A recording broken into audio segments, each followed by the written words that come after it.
The salvaged ship HFY drifted through the debris field like a metal whale picking through cosmic plankton.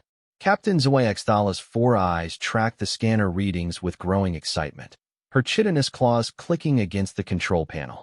3 cycles of searching the abandoned human territories had yielded nothing but twisted metal and radiation signatures. But this was different. Captain, her navigator Velon called from across the bridge, his translator crackling with static. The energy readings are off the charts. Whatever's down there on that moon, it's still active after all these rotations. Zoe-Xthala's mandibles clicked in anticipation. The humans had vanished from this sector nearly 400 cycles ago, leaving behind only whispers and legends. Most species considered their former territories cursed, haunted by the ghosts of the most dangerous species the galaxy had ever known. But Zoe-Xthala wasn't most captains. She was a treasure hunter, and human artifacts fetched prices that could buy entire star systems. The moon below them looked unremarkable, a barren chunk of rock orbiting a dying star. But the scans revealed something that made her blood run cold with excitement. Deep beneath the surface lay a massive complex, its power cores still humming with energy that registered as completely unknown to their databases. "Prep the landing shuttles," she ordered, "and wake up the excavation team. Tell them to bring the heavy diggers." "Captain," Velon's voice carried a note of concern. "The hegemony patrol routes run through this system. If they detect us here, the hegemony can kiss my posterior egg sac," Zoe-Xthala spat. "Do you know what human technology sells for on the black market? A single human weapon could fund our operations for the next decade." She wasn't exaggerating. The galaxy had spent the last 4 centuries trying to reverse engineer even the simplest human devices. Their computational systems were built on principles that seemed to violate known physics. Their weapons could punch through shields that deflected antimatter cannons. And their ships moved in ways that made veteran pilots weep with envy. The landing operation took 6 hours. Zoe-Xthala's team worked in shifts, boring through layers of rock and metal that seemed to resist their cutting tools with unnatural stubbornness. When they finally broke through into the facility, the air that rushed out carried the scent of ozone and something else, something that triggered deep, evolutionary fear responses in every member of the crew. The complex stretched for kilometers in every direction, carved directly into the moon's core. Emergency lighting still functioned, casting everything in an eerie blue glow. The architecture was unmistakably human, angular, efficient, and somehow threatening even when empty. Corridors wide enough for their massive battle mechs. Blast doors that looked like they could withstand planetary bombardment. And everywhere, the subtle hum of systems still operating on automatic protocols. "By the void," whispered Keftau, their tech specialist, as they entered the main chamber. "Captain, you need to see this." The central vault stretched upward for 50 meters, its walls lined with thousands of sealed containers. Each one bore human markings that their translators couldn't decode, but the universal symbols for danger were clear enough. Warning signs in dozens of languages covered every surface, their messages ranging from simple caution to threats that made seasoned space pirates shudder. But it was what sat in the center of the vault that stopped them cold. A single weapon, barely 2 meters long, rested on a pedestal surrounded by containment fields that still flickered with power. It looked simple, almost crude compared to the elegant energy weapons the galaxy used. Just metal and synthetic materials formed into a shape that suggested devastating purpose. Yet the scanner readings were impossible. The weapon registered energy signatures that spiked beyond their instrument's ability to measure. "Is that?" Velon's voice trailed off. "A human kinetic accelerator," Zoe-Xthala breathed. "And if the legends are true, that thing could crack a moon in half." The stories said that humans had mastered the art of turning simple matter into weapons of unimaginable destruction. They had taken the basic concept of throwing rocks and refined it into something that could challenge the laws of physics themselves. While other species developed energy shields and plasma cannons, humans had perfected the art of making tiny pieces of metal move very, very fast. As they approached the weapon, proximity sensors activated throughout the chamber. Suddenly, the air filled with holographic displays showing technical readouts in human script. The containment field around the weapon shifted color, and somewhere in the depths of the facility, other systems began to wake up. Captain, Keftal's voice was tight with fear. I'm reading massive power buildups throughout the complex. Whatever we just triggered, the facility thinks we're trying to steal something. We are trying to steal something, Zwaxthala snapped, but her confidence was wavering. The holographic displays were showing what looked like targeting solutions, and some very unfriendly numbers were counting down on screens throughout the chamber. That's when they heard it, the deep, thrumming sound of massive machinery coming online. Somewhere above them, weapon systems that had slept for 4 centuries were powering up with the patient efficiency that had made humans the stuff of nightmares. Abort, Zwaxthala shouted. Everyone back to the ships now. But, as they turned to run, the entrance sealed itself with blast doors that looked like they could stop a supernova. The countdown on the displays reached 0, and the facility's automated defenses came fully online. Emergency lighting flickered to red. Klaxons began wailing with sounds that seemed designed to cause maximum psychological distress. And somewhere in the depths of the complex, something vast and mechanical began moving toward their location. Captain, Velon's voice cracked. We've got incoming ships. Lots of them. The displays throughout the chambers suddenly switched to external views showing space around the moon. Ships were dropping out of hyperspace, dozens of them. Hegemony cruisers, corporate union battle groups, even what looked like a syndicate dreadnought. The facility's automated systems had apparently sent out some kind of signal, and every major power in the sector was responding. This is Admiral Krexthor of the Hegemony 5th Fleet.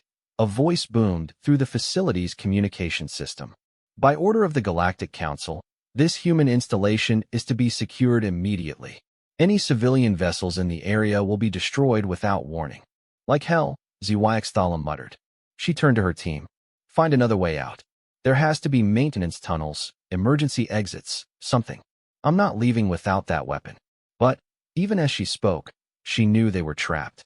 The facility had been designed by humans to keep things in, and humans had been very, very good at building inescapable prisons. Outside, the various fleets were taking positions around the moon. None of them had come here by accident.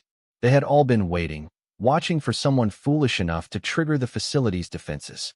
The human weapon vault had been a trap, baited with treasures beyond imagination and designed to catch every greedy species in the galaxy. The displays showed more ships arriving every minute. Word was spreading through subspace communications, and every faction that had ever dreamed of possessing human technology was scrambling to get here first. What had started as a simple salvage operation was rapidly becoming the largest military buildup the sector had seen since the human wars. And somewhere in the depths of the facility, ancient systems continued their patient countdown to something that no one alive understood but everyone feared. The weapon sat on its pedestal, unchanged and untouchable, while outside the moon, the greatest powers in the galaxy began positioning themselves for a battle over technology they couldn't comprehend, created by a species that had vanished into legend and left behind only warnings that no one had been wise enough to heed. Admiral Krexthor stood on the bridge of the Dominion's edge, watching the tactical display with growing unease. What had started as a routine response to a human facility activation had become a standoff involving half the galaxy's military might. 16 different fleets now surrounded the small moon, their weapons charged and targeting systems locked on each other. Sir, his communications officer reported, the corporate union is demanding exclusive salvage rights. They claim they have a legal charter dating back to the post-human treaties. Tell them they can file their charter with my waste recycling system, Krexthor growled. His species, the Vorthak, had lost 3 entire battle groups to human weapons during the last Great War. He knew better than most what those elegant death machines could do in the wrong hands. On the view screen, the moon looked deceptively peaceful. But Krexthor's sensors could detect the energy signatures radiating from deep within its core. The facility wasn't just active, it was building up to something. Every few minutes, power spikes would cascade through the complex, and each spike was larger than the last. Admiral, his tactical officer called out, Syndicate ships are moving to attack position. It looks like they're preparing to make a run for the surface. Krexthor's claws extended involuntarily. The Syndicate were pirates and cutthroats, but they were also completely insane. If anyone would be stupid enough to try storming a human weapons facility, it would be them. All batteries, target the Syndicate dreadnought. If they so much as twitch toward that moon, turn them into spare atoms. But even as he gave the order, Krexthor knew this was bigger than military posturing. Every intelligence agency in the galaxy had been tracking human installations for centuries. Most had been stripped clean or destroyed by their automated defense systems. But this one was different. The energy readings suggested a complete weapons archive, untouched and fully functional. The tactical display showed the impossible complexity of the standoff. Hegemony forces held the primary orbital positions, but corporate Union battle groups had established a perimeter at the system's edge. Syndicate ships darted between asteroid fields, running interference patterns while their assault shuttles prepped for surface operations. And scattered throughout the formation were dozens of smaller vessels, mercenaries, treasure hunters, and faction agents all hoping to grab something valuable before the shooting started. "Sir," the communications officer's voice was tight with stress. "We're receiving a transmission from the facility itself." From the facility? Krexthor's blood went cold. Human installations don't communicate. They just kill things. "This one seems to be different, sir. The transmission is coming from deep inside the complex, and it's in perfect galactic standard." The bridge fell silent. In 4 centuries, no one had ever received a communication from a human installation. They were automated death traps, not communication platforms. "Put it through," Krexthor ordered. The speakers crackled, and then a voice filled the bridge. It was synthesized, artificial, but carrying an undertone of authority that made every crew member's survival instincts scream warnings. "To all vessels in this system," the voice began, "you are trespassing in a restricted human military installation. This facility contains experimental weapons systems that are not to be disturbed. You have 30 minutes to withdraw to a minimum safe distance of 10 astronomical units. Failure to comply will result in defensive measures being initiated." Defensive measures? Krexthor's tactical officer laughed nervously. "What's it going to do? Throw rocks at us?" But Krexthor wasn't laughing. He had studied human military doctrine, and humans didn't make empty threats. When they said something was dangerous, they meant it was dangerous enough to crack planets. "All ships, this is Admiral Krexthor of the Hegemony 5th Fleet. Begin immediate withdrawal to the designated safe distance." That's not a request. The response was immediate and predictable.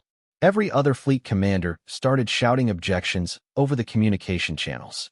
Corporate Union Captain Veldrak accused him of trying to claim the installation for the Hegemony. Syndicate War Leader Gorthax threatened to blow up anyone who tried to leave.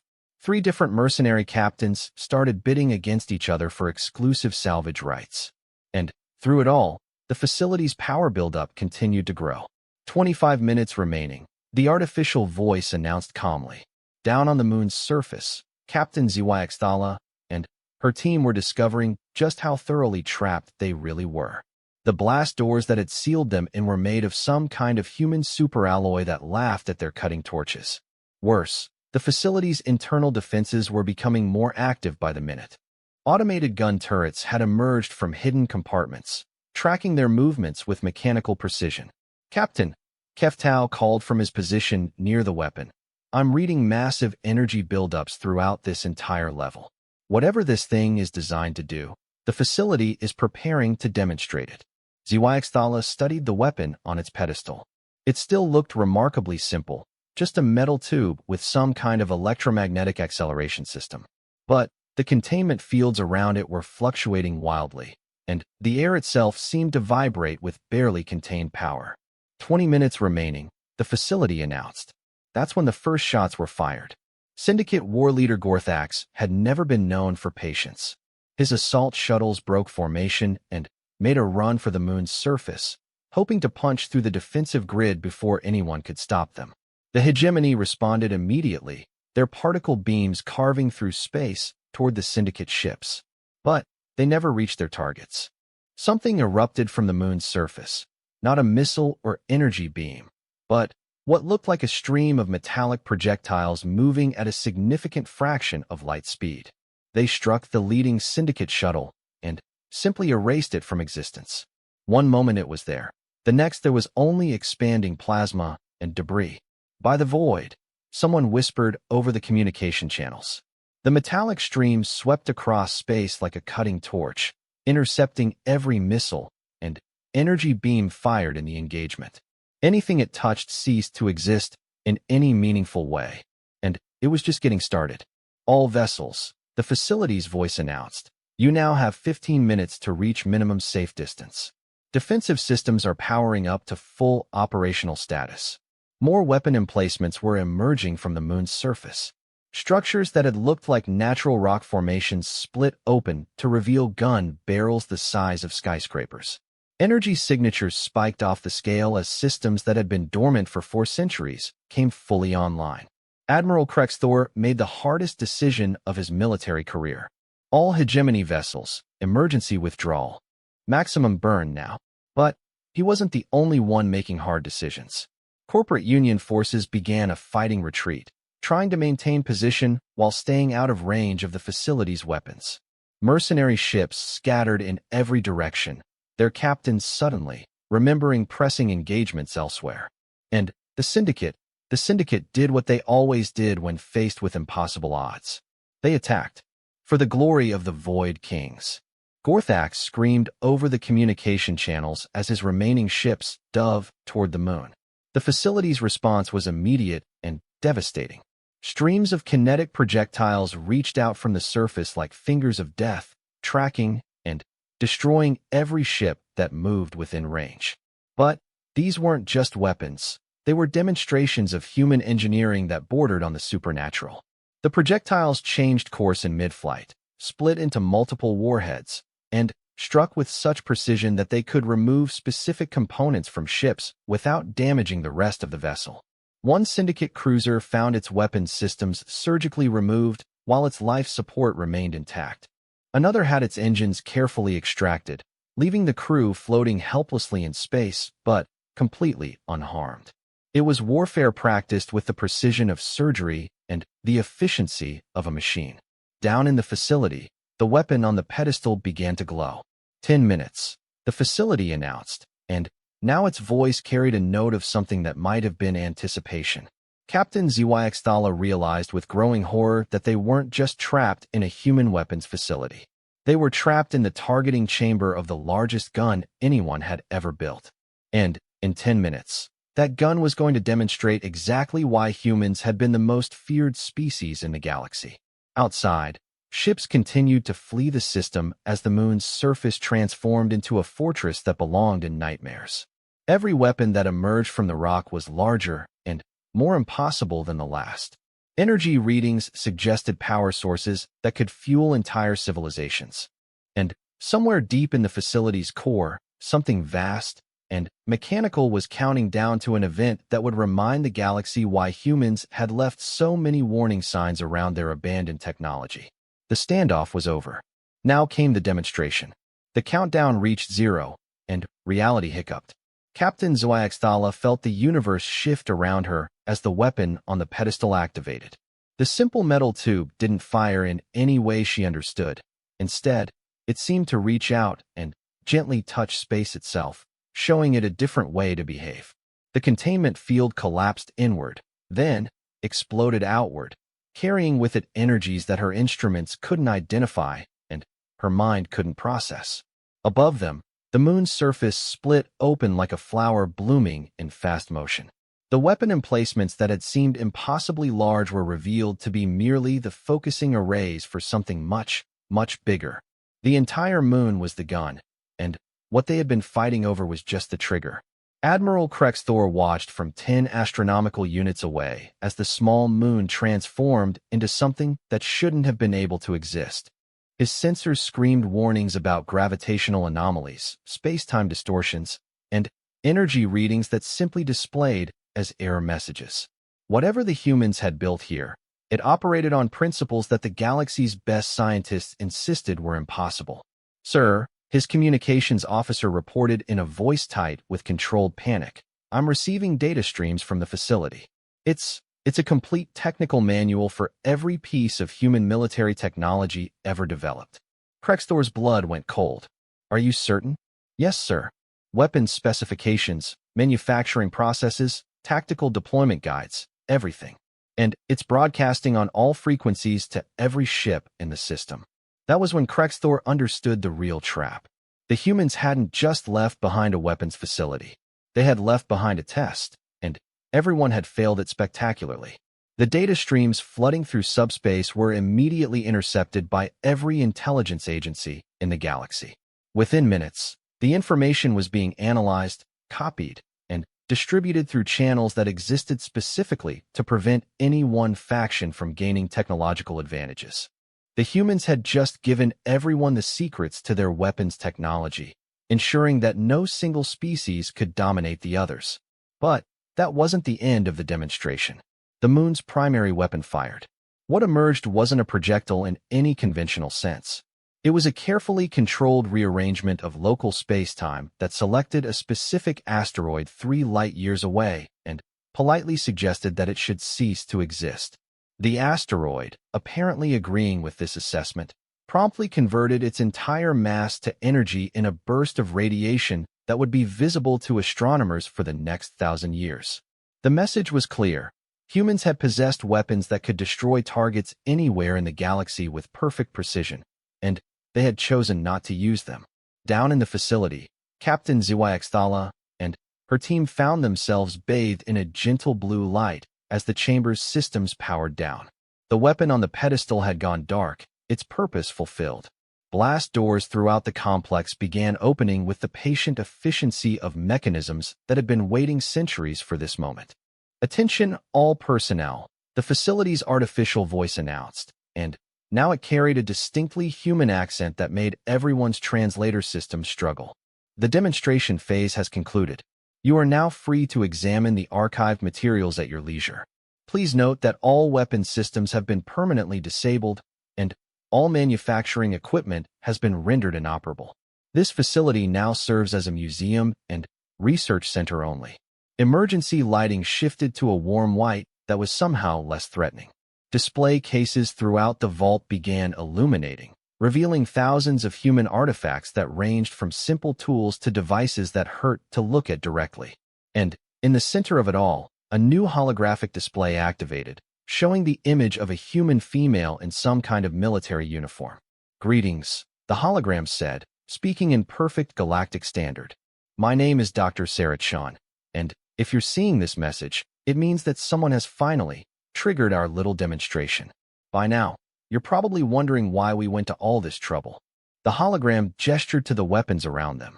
"For 400 years, you've been fighting over our technology, trying to reverse engineer our weapons, and generally making yourselves miserable trying to become as dangerous as you thought we were. But here's the thing. We were never dangerous because of our weapons. We were dangerous because we knew when not to use them." Admiral Krexthor listened to the broadcast along with every other ship commander in the system. The humans' words were being transmitted on all frequencies, ensuring that everyone heard what came next. "Every weapon in this facility is now yours to study," Dr. Chen continued. "The complete technical specifications are being transmitted to your ships as I speak. You can build them, test them, even improve on them if you're clever enough. But before you do, I want you to consider something. We had these weapons for 3 centuries, and we never used them to conquer anyone." The hologram paused, as if letting that sink in. "We could have ruled the galaxy. We could have destroyed any species that opposed us. Instead, we left. We packed up our things, said goodbye, and went looking for something more interesting than galactic domination. Do you know what we found?" Images began appearing around the hologram. Humans working alongside alien species, building things instead of destroying them, exploring instead of conquering. "We found that the universe is much more interesting when you're not spending all your time figuring out how to kill everything in it."